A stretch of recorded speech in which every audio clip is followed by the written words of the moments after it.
गाडगिल समिति। 1988 में क्या है कि एक वीएन गाडगिल की अध्यक्षता में एक नीति एवं कार्यक्रम समिति का गठन किया जाता है, कांग्रेस की ही सरकार थी। अब इसने भी कुछ सिफारिशें की। अब इसने बेसिकली क्या किया, गाडगिल समिति ने, इसने एक मिक्सी ली, ठीक है, जैसे आप मिक्सी लेते हो, कई बार आपको मिक्स फ्रूट जूस बनाना पड़ता है, अलग अलग फ्रूट का जूस पियोगे तो अलग अलग उनका एक एक जो उनके कुछ गुण है वही आ पाएंगे। लेकिन अगर आप मिक्स फ्रूट पियोगे जिसमें सारे सारे फल फ्रूट हो और उनका जूस पियोगे तो सभी फलों का आपको न्यूट्रिशंस मिल जाएगा, उनका लाभ मिलेगा। तो इन्होंने क्या किया, एक मिक्सी ली। उस मिक्सी में इन्होंने एक समिति उठाई बलवंत राय मेहता, दूसरी उठाई जीवीके राव, तीसरी उठाई एलएम सिंघवी, चौथी उठाई पीके थुंगन। इन समितियों को मिक्सी में घुमाया, मिलाया, हिलाया और मिला करके इनकी जो कॉमन चीजें थी, जो अच्छी चीजें थी, उन्हीं को इन्होंने यहां पर कह दिया कि हाँ भैया देखो ये होना चाहिए। जो चीजें वो पहले कह चुके थे ना, उन सबको मिला करके उनके बढ़िया पॉइंट उठा करके उनको उन्होंने एक जगह पर समअप कर दिया कि देखो ये होना चाहिए। तो सभी 3 स्तर पर सीधा निर्वाचन की बात कही, अनुसूचित जाति जनजाति महिलाओं के लिए आरक्षण की बात कह दी, ठीक है, पंचायती राज संस्थाओं को कर लगाने, वसूलने, जमा करने की बात कही। राज्य चुनाव आयोग की इन्होंने एक नई बात की, जो अलग बात की कि भाई भारत में पंचायती राज स्तर पर अगर आप इलेक्शन करवाओगे तो उसके लिए एक अलग आयोग होना चाहिए, आप इलेक्शन कमीशन के ऊपर यह बोझ नहीं डाल सकते। तो एक राज्य चुनाव आयोग की इन्होंने बात कही। अब उसके बाद क्या होता है कि 1992 का 73वां और 74वां संविधान संशोधन से पहले कांग्रेस की जो सरकार है वो एक संविधान संशोधन का प्रयास करती है जिसको 64वां संविधान संशोधन कहा जाता है। उसके बारे में आपको ज्यादा डिटेल बताई नहीं गई है और उसके बारे में डिटेल जानना बहुत जरूरी है, क्योंकि यहां से आपको एक और कॉन्सेप्ट पता चलेगा कि भारत के संविधान में जो संविधान संशोधन की जो प्रक्रिया है उसमें राज्यों की क्या भूमिका है, उसके बारे में आपको समझ में आएगा। तो जरा एक पानी पी लेता हूं, ठीक है, 2 घूंट पी लेते हैं थोड़े से पानी।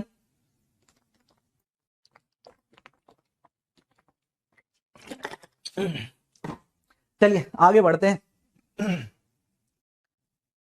हुआ ये कि इन सारी समितियों की सिफारिशें सुनने के बाद कांग्रेस की गवर्नमेंट ने कोशिश की कि भाई एक संविधान संशोधन करके पंचायती राज को संविधान में डाल दिया जाए।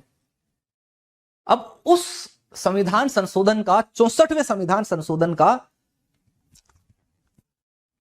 पूरे भारत में अखिल भारतीय स्तर पर राज्यों ने बहुत विद्रोह किया।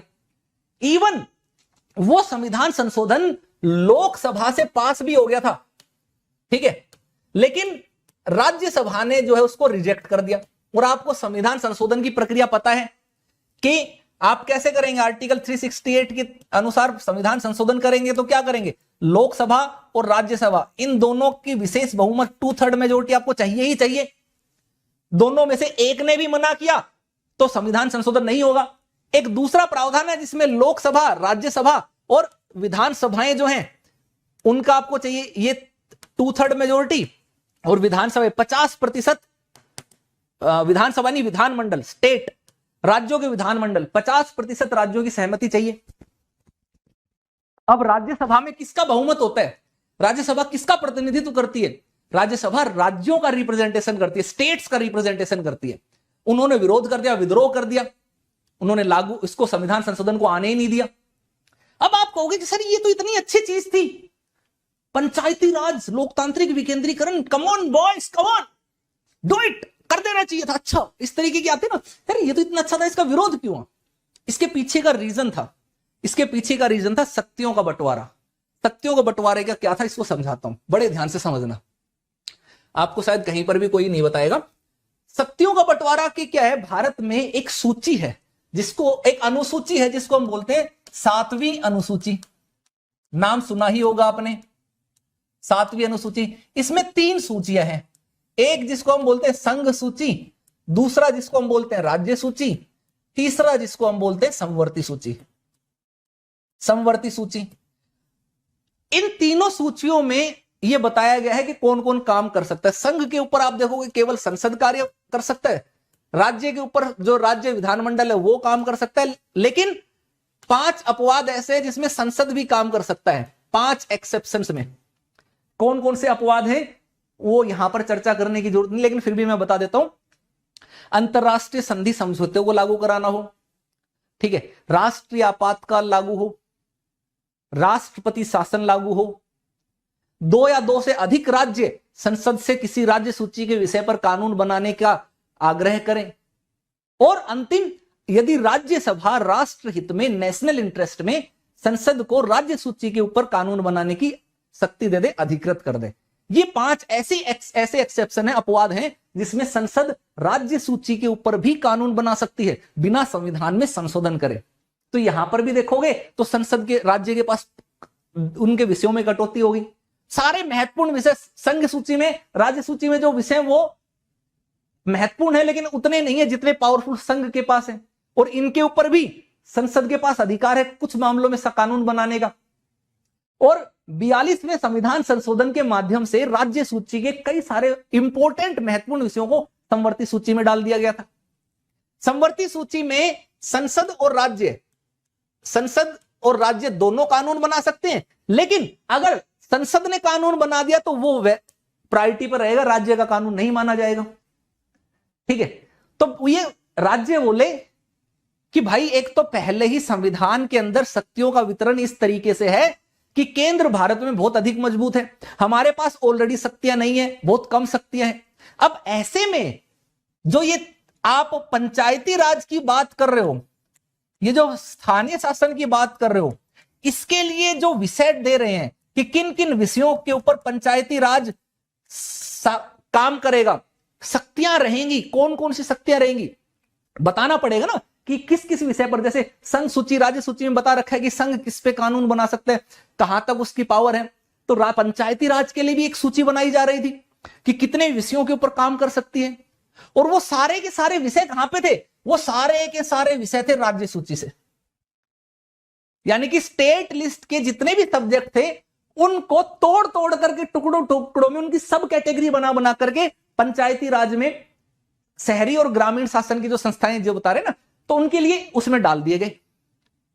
यानी कि केंद्र सरकार ने ये, अगर ये उस समय 64वां संविधान संशोधन लागू हो जाता तो पंचायती राज के पास जो पावर आ जाती वो राज्य से निकल करके आती, राज्य की शक्तियां और कम हो जाती। अब कोई भी अपनी शक्ति तो कम होने नहीं देना चाहेगा, कौन चाहेगा?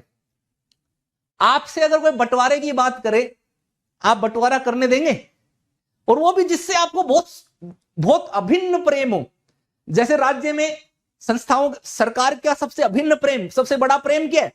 कुर्सी, सत्ता, पावर, उसका बंटवारा पसंद नहीं करेंगे।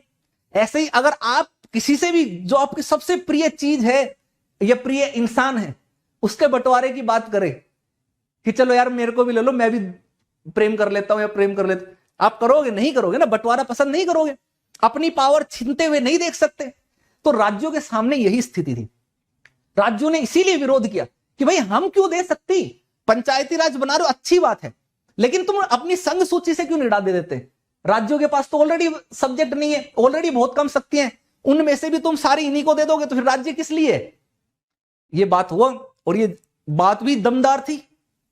तो आने वाली दो प्रधानमंत्री जो आने वाले थे, उन्होंने इसके बारे में सुना भी, है ना, वीपी सिंह, नरसिम्हा राव, इन सब लोगों ने सुना, समझा, बातचीत हुई, समझौता किया गया स्टेट्स के साथ, सारे राज्यों के साथ प्रधानमंत्री ने खुद चर्चा की, और चर्चा करके उनको यह दिलासा दिया, जो विधेयक लाया जा रहा था, संविधान संशोधन विधेयक, उसमें बदलाव कर दिया गया। और बदलाव करके उसमें 2 चीज डाल दी गई कि एक तो डाल दिया गया जो बाइंडिंग, मतलब बाध्यकारी विषय होंगे। इन्होंने कहा कि हम एक काम करते हैं, हम इस एक्ट में 2 चीज डाल देते हैं, एक तो बाध्यकारी और दूसरा जिसको हम बोलेंगे स्वैच्छिक। स्वैच्छिक यानी कि कुछ चीजें तो ऐसी होंगी जो सबको माननी ही पड़ेंगी, और वो जैसे पंचायत का कार्यकाल, चुनाव वगैरह वगैरह, लेकिन बाकी बहुत सारी चीजों को हम डाल देंगे स्वैच्छिक के अंदर कि भाई आप चाहो तो मानो, चाहो तो ना मानो, हम राज्य पे छोड़ देते हैं, हम आप पे ही छोड़ देते हैं कि आपको अगर करना है तो कर लेना। जैसे कि पंचायती राज के लिए जो विषय थे वो उनको देने हैं कि नहीं देने, वो आप पे छोड़ दिए हमने, हम इसमें डाल रहे हैं। विधेयक का पूरा मसौदा चेंज किया गया। उसके बाद जब ये मामला प्रावधान है ना, तब राज्यों की सहमति बनी, तब उनको समझ में आया, तब उन्होंने बोला कि हाँ अब ठीक है, अब पास करेंगे, अब समर्थन देंगे। उस